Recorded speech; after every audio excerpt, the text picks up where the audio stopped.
Alam niyo yan, kada Friday, hindi tayo nag-iisa. Alam niyo, na-excite ako tuwing Friday kasi baka dito ko matatagpuan ang the one ko, oo. At baka ito na yung the one ko ngayon, itong gabing itong kasama ko. Napakagwapo. Tinalo ang dimple ni Alden Richards. Oo, baon kong baon. Talaga naman. Tapos ang bata, fresh na fresh. Kaya naman hindi ko na patatagalin pa. Kilalanin na natin ang ating bisita for tonight. Pero bago yan pala, tayo ay naka-livestream sa ating Facebook page at YouTube channel 92.3 FM Radio Manila. Pwede kayo sumilip nang makita ninyo kung gaano kagwapo ang ating bisita for tonight. Walang iba, Boss Vic. Magandang gabi, Boss Vic. Hello, magandang gabi sa inyong lahat. Sa lahat ng nakikinig at nakatune in, nanonood dito sa 92.3 FM Radio Manila. Magandang gabi. Ay, sana may matutunan tayo sa gabing ito at maaliw tayo. Alam mo doon pala sa sinasabi mo, hindi pa tayo nagsisimula, natatawa na ako. Feeling ko marami akong matututunan sa'yo eh. Oo, magaling ka daw magturo eh. Pagmumotor. Hindi pang bababae ba? Hindi. Pwede ba natin ilapit ang ating para rinig na rinig ang gwapo mong boses? Ay, eto, kilalanin na natin for tonight si Boss Vic. Ano ang iyong tunay na pangalan? Ayun, siyempre sa likod ng camera, may tunay naman talaga akong pangalan. Siyempre naman. Ako si Victor Gonzales. Oh. Yan, nakatira ko sa Las Piñas. Talaga sinabi pa ko sa'yo nakatira. Makakasunod niyan, may motto in life ha? May motto in life ka ba? Wala naman. Eto, Boss Vic. Bakit Boss Vic Vlog ang iyong naisipan? Bakit kadugtong ng iyong pangalan? Kasi kadalasan sa mga ibang moto vlogger, Batman, di ba yung may screen name? Oo. Sa'yo dikit sa pangalan. Bakit ito ang gusto mong gawin? Kasi nickname ko talaga Vic eh. Parang tapos sa mga katrabaho ko, ang tawag namin sa isa't isa is boss. Kumbaga parang paggalang. Oo, boss. Kumbaga kahit di mo siya kilala personally, pag sinabi mong boss, parang gumagalang ka sa Respeto. kanya. Kaya gano'n na din yung ginawa ko. Kaya Boss Yun din Vic. ginawa kong pangalan ng channel ko. Oo, taray. Gaano ka nakatagal na content creator, Boss Vic? Nag-start ako during pandemic lang din eh. Pandemic? Oo. Bakit mo naisipan? Ang dami-daming pwedeng gawin. O for sure may trabaho ka nun. Oo, meron. Work from home, di ba? Nung pandemic Wala days. kasi kami, nagtatrabaho ko as production worker eh. Oh. So, sa isang food company. So, na-stop talaga siya? Pag essential, hindi. Kasi pagkain eh. Oo. Tapos, nung pandemic talaga, meron kaming isang buwan na shutdown. Tapos, doon ako nanood ng mga video. Kasi gusto ko na at plano ko na rin talagang bumili ng motor. Kaya habang sabi ko, yung isang buwan na lockdown namin. Pinaghandaan mo talaga yun? Bukod sa pinaghandaan, bayad kami ng company. Wow. Nakalib kami isang buwan, di ba? Talaga? Tapos ang ginawa ko, nagbabalak na nga akong bumili ng motor. Ayun, nanood, doon ako nagka-idea. Sino yung pinapanood mo that time? Yung parang Oo, na-push ka talaga na, ay gusto ko talaga maging motovlogger. Itong pinapanood kong kung sino mang taong ito, magiging ganyan din ako. Sino Wala yan? sa isip kong maging motovlogger, wala sa isip kong maging vlogger. Nanonood ako kila J-Mac, yung kasi yung nauuna sa pagdating sa motovlogging eh. Si Red for Speed, si Red Sweet Potato, yan yung mga kasamahan natin sa industry. Tapos, nung makapag-decide na ako, bumili na ako ng big bike. Tapos bumili din ako ng camera para ipipilm ko lang. Wala man na akong planong maging vlogger eh. Kumbaga parang papanoodin ko. For your own, lang talaga, for your eyes Oo, only. kasi hindi ko naman akalain na magiging vlogger ako eh. Oh. Tapos nung kinuha ko yung motor ko, naka-vlog yon para sa akin lang. Tapos ang daming nanood kasi yung palang motor ko inaabangan sa Pilipinas na which is parang panlima o pangatlo ako dito sa Pilipinas. Oh. Tapos ako lang yung nagba-vlog. Anong motor ito? Yung Kawasaki ZX2 ko na naked bike. Oh. Oo, kasi yun eh. So talaga pinag-ipunan mo to, no? Ito yung sinabi mong bayad ng 1 month sa inyo, doon mo ibinuhos yan. Tama ba? Hindi naman. kumbaga nakapag-ipon na din ako noon, parang balak ko na talaga. Kumbaga parang meron akong timeline sa sarili ko na sabi ko pagdating ko ng 40 years old. Kailangan mabili ko yung gusto ko kailangan ito. mabili ko yung pangarap ko. Oo. Kasi nung bata pa kasi ako, bawat dumadaan yung motor na inline 4, ang ganda ng tunog. Tunog, totoo. Parang sabi ko, paglaki ko, bibilhin ko yun. Taray, Ganun yung bibilhin paglaki ko. Oo, di ba? Oo. Kasi bata pa ako noon eh. Inaabot mo naman yung pangarap mo yung mga pangarap mong babae, di ba? Balita ko, malakas ka man chicks eh. Sabi-sabi lang yun. Hindi yun sabi-sabi, totoo yun. Bakit? Nakita mo ba? Oo, nakita ko. Kitang-kita lang dalawang mata ko, Boss Vic. Ano naman ang purpose mo? Bakit mo pinasok itong motovlogging? Sabi mo nga nung una, hindi mo naman to intensyon. Pero as times goes by, syempre nakikita mo na, ay, parang pumapatok ako. Syempre doon ka na magkakaroon ng ng idea na, ito na yung gagawin ko, ito na yung purpose ko. So, ano yung purpose mo? Nung una, wala akong pakialam kasi wala naman akong audience. Oo. Dire-diretso lang yung pag-vlog ko. Tapos habang tumatagal, parang nagkakaroon ako ng accountability, nagkakaroon ako ng responsibility na parang Inaabangan. Inaabangan yung mga vlog ko at kailangan ko hindi magpakita ng mali, no, na pwedeng gayahin ng mga audience. Totoo. Parang yun, nagdire-diretso lang. Ang isa pa doon, meron akong kasing nagkwento ako parang paano ko nabili yung big bike. Kasi gumawa ako ng vlog ko na isa akong production worker lang. Tapos nagtataka sila, bakit ako naka-big bike? Actually, pag production worker, parang parang hindi ka makaka-ipon pag dito sa Pilipinas. Tapos ayun, nagbigay ako ng mga inspirasyon para kung ano yung ginawa ko, para kung sakaling may matutunan sila, gawin nila akong idolo. Sabi ko, wag niyo akong gayahin. Lampasan niyo pa yung ginawa ko, di ba? Lampasan niyo pa yung pagiging babaero ni Boss Vic. Ganon yon. Pero ang galing yung purpose niya is to inspire other people. Yun ang pinaka-number one na siya nga nagawa niya na siya ay from production staff lang o worker lang. Pero, di ba nakabili ng big bike? Kasi nga, pag may gusto ka talagang bagay, gagawa ka ng paraan, diskarte mo, as long as na sa maayos na path, walang imposible. Tama. Diba? Ano naman yung pinakaunang content mo na pumatok sa'yo na talagang, wow, pagising mo, ito na talaga yon. Ito na yung responsibility ko dito na nagsimula yung vlog ako ng vlog kasi ito yung pumatok. Ito yung nag-viral. Anong content ito? Ang natatandaan ko, yung pumatok agad sa akin yung pagkabili ko ng motor from casa. So, hindi pa ako nakakarating sa bahay, natumba agad siya. Bakit natumba? Sa sobrang bigat. Kasi nga yung pangarap ko is 1,000cc na agad. Yun yung binili ko. From Aerox yata, from 150cc. Hindi ko akalain na ganong kabigat yung big bike. Hindi ako sumemplang na tumatakbo. Na out of balance. Nung huminto ako, hindi ako masyadong nakatukod. Medyo tagilid na out of balance. Tapos isinama ko siya sa vlog ko. Kasi wala naman akong balak na i-edit. Itago yung nangyari sa akin. Kasi nga, parang gusto kong ikwento yung buhay ko. Parang dire-diretso lang. Totoo, tapos very raw.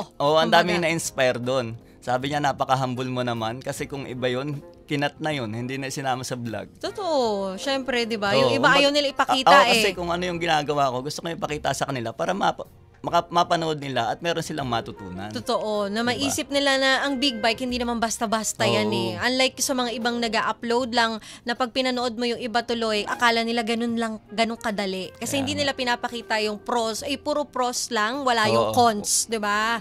Kaya importante din iyon.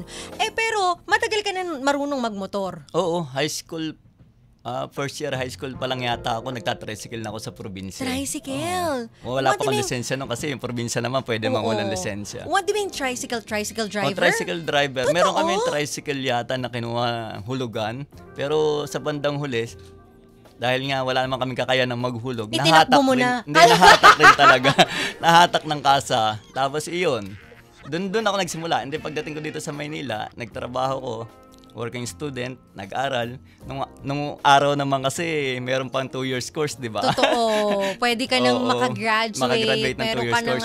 Diploma. Yun yung tinake ko. 2 years course. Uy. Tapos yun, nagtrabaho na ako, dire-diretso, nag-ipon. Ang galing. Yun namang pag-asenso mo, magsisimula talaga sa pag-iipon yan eh, di ba? Totoo, at sa sarili mo. Kailangan mong gumawa ng bago kung gusto mong may pagbabago, Yes. sabi nga eh, 'di ba? Ang galing ng storya niya, hindi ko alam 'yon na ikaw ay tricycle driver dati.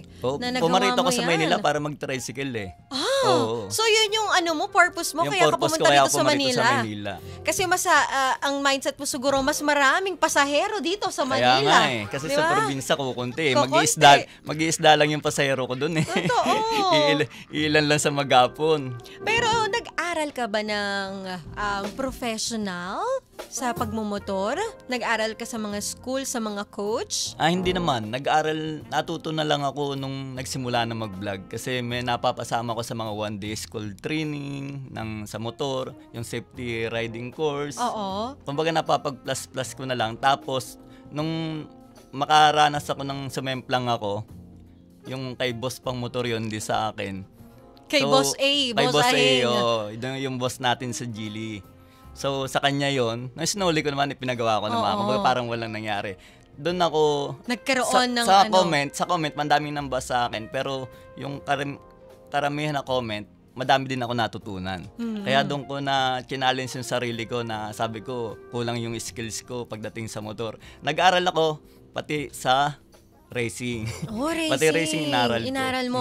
So, racetrack. Sa racetrack, oo, tama. Alam mo, totoo yan, no? Kasi ang pagmumotor, hindi naman yan, aandar ka lang, hihinto ka, Oo. matatapos na doon. Di ba? Hindi. Tama. Kailangan may skills ka pa din. Iba pa rin kasi, lamang pa rin kapag ikaw ay may skills. Although, ang disgrasya talaga, given na yan, at Given walang yan kasi makakapredict. dadalawa naman talaga yung gulong, Gulong lang binabalanse mo. True. Pero iba yung pag may skills ka. Alam mo kung paano yung gagawin mo pag nandun ka na sa aksidente. 'Di ba? Tama. Totoo 'yan, 'di ba? Eto, Boss Vic, sa dami ng klase ng motor, alin ang paborito mo at bakit? Nung una, ang paborito ko siyempre sports bike. Kasi pag sports bike, Ang iba yung lakas pogi! eh. Di ba? Parang ang Napaka-pogi dami talaga mong eh. babae. Kaya nga, tunog pa lang parang aangkas na agad sila eh, no? 'Di ba? Anong sports bike ito? Basta inline 4, kahit ano naman, nakapag-drive na ako ng the fastest bike in the world. Yun na nga yung sinimplang ko, yung H2. Fastest bike in the world na sinemplang lang ni Boss Vic. R1M, naisagad ko yung top speed. Ano yung Oo. sagat ng top speed nun? Nung kasi hindi pa kasi nung mahigpit eh, 299. 299, isa na lang, oh. Isa na lang. 300 Kasi na, oh. yun yung factory settings nila eh, 299. Kahit kung ilalagay mo sa GPS, mas hihigit pa. Pero yun lang yung Yun lang naka-display. talaga naka-display. Oo. Pero ano yung paborito mo sa lahat ng nasakyan mo na babae? Parang wala eh. Motor meron, motor. Safe ka sumagot, ha? Sige, mamaya. Sa motor, ano yung pinaka-paborito mo? Sa mga na-try Sports mo na. bike ba o lahat na? Lahat na ng Depende sa'yo. category. Basta lahat ng category. Sa akin ngayon, nag-i-enjoy ako sa adventure bike. Bakit adventure? Kasi Kasi kahit malayo nararating mo, hindi ka nakakaramdam ng pagod eh. Relax yung katawan mo. So, yung sports bike, maganda talaga yung kung bagets ka. Kung nagsisimula kang magmotor, hanggang sa binata ka, pero pag nagkakaedad Edad ka ka na. na, ang retirement bike mo talaga, adventure bike. at saka pag mahilig kang mag-long ride ng Oo, malalayo, the best ang Diba, adventure lalo na ako, bike. lagi akong sumasama sa mga loop. Loop, oo. Sa Philippine Motorcycle Tourism, ipinopromote natin yung magagandang lugar sa Pilipinas. True. Sa pamamagitan ng motor. Motor. Diba? Ay kung magsusports bike ka doon, naku, sakit Oo. ng katawan mo. Hindi mo na na-enjoy yung napuntahan yung lugar kasi iniinda mo yung sakit ng katawan mo. Ikaw ba, no, nag-Batangas Loop tayo, napagod ka ba? Angkas ka naman, di ba? Napagod ako, Oo, kakatili. napagod ka. Oo, kakasigaw doon sa nagmamaneho. Mas nakaka-nervous. Pag ikaw kasi marunong magmotor tapos umaangkas ka, mas nakaka-nervous ka Totoo. di ba? Mas gusto mong ikaw ang may control ng Parang gusto manibela. mong agawin yung manibela, ikaw na lang yung Mag-drive. mag-drive eh. Totoo yan. Ayan na narinig ninyo kay Boss Vic na kung kayo ay gusto bumili ng motor, dapat alamin nyo ano ba yung gusto at kaya ng katawan Oo. ninyo. Kasi maraming klase ng motor eh. Oo. 'Di ba? May iba't ibang category Oo, talaga. tulad ng sige, magbigay ka ng mga category, Boss Vic. For example nga, yung sports bike, para sa mga bagets yun. Pogi! Pogi. Mabilis yun, pero sa bandang uli, masakit sa likod. likod. Oo. Kung gusto mo naman na basic lang. Meron dyan mga classic. Classic. Ang lakas din makapogi. Chill yung lang. motor, yes, yung mga motor na yan, kahit matagal na, hindi naluluma kasi Totoo. classic. Oo. Tapos kung komportable talaga yung hinahanap mo, adventure bike. Adventure bike. Yan yung mga pang long ride talaga. Long Pang ride. akyatan, di ba? Pang rough road, pwede din. Tama. 'Di ba? Kaya piliin yung mabuti kung ano ba talaga ang gusto ninyong motor. Eto, may motor ka na ba talaga namang masasabi mo na forever, yung kahit anong trip mo, di mo talaga kayang bitawan o iwan? May ganun ka bang motor ngayon na ilang taon nang nasa'yo pero hindi mo kayang i-let go? Yung motor ko talaga, yun kung saan ako nagsimula, yung Kawasaki ZH2. Hanggang ngayon nasa Hanggang sa'yo ngayon pa. nasa akin pa. Ito yung gamit mo nung nasa nag-Batangas tayo. Oo. Ay. Kasi dun sa logo ko na Boss Vic, yun yung nakalagay talaga dun eh. At saka dun ako nakilala. Kaya may Meron talagang... nga dun yung natumba na yun, may gasgas ng kaunti sa gilid.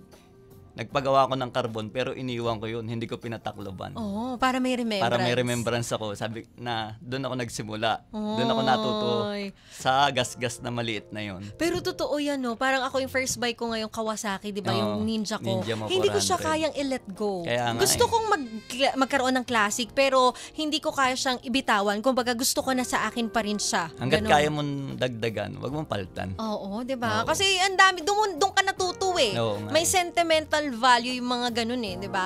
Ano naman ang pinaka-memorable na karanasan mo sa kalsada na hindi mo makakalimutan? Sa akin, wala naman. Puro naman masasaya eh. Kasi nga ride yung ginagawa ko eh. Ini-enjoy mo, no? Ini-enjoy ko bawat Paano ba lugar. mag-ride ang isang Boss Vic? Depende sa mga kasama. Meron kasi mga kasama na pag bagets, mabibilis. Diba? Speed yun eh.